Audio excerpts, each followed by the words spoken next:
तर नमस्कार मित्रांनो, जय शिवराय. नेहमीप्रमाणे आपल्या दिवसाची सुरुवात प्रसन्न आणि फ्रेश अशा वातावरणात. तर आजचं आपलं नियोजन आहे मेथी पेरायचं. आणि साधारणतः आपली 5 किलो मेथी आहे. आणि मागच्या आठवड्यात आपण ह्याच टायमाला साधारणतः जी मेथी दिसते आपली 3 किलो घातली होती. आणि ह्याला एक 8 दिवस झाले. आणि आता आपण 2 किलो त्यात वाढवाले जास्त, कारण आठवड्याला आपण 3 किलो मेथी आणि 3 किलो धनं घालतोय कमीत कमी. त्या हिशोबानं आता आपण पेरणी करणार आहे.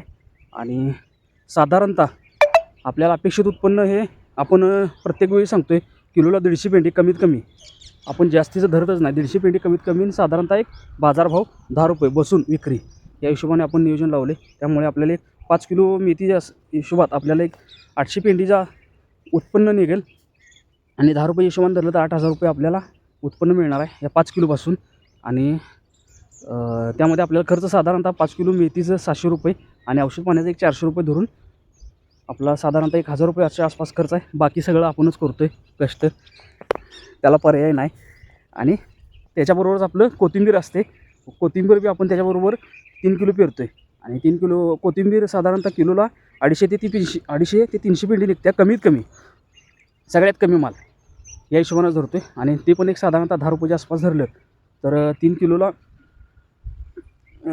5 किलो धनं घातल्यानंतर ना साधारणतः किलोला जर 300 पेंडी निघाली तर 1500 पेंडी धनं निघते. धन्याला जरा हार्वेस्टिंगला वेळ लागतो आहे, साधारणतः 40 दिवस लागते.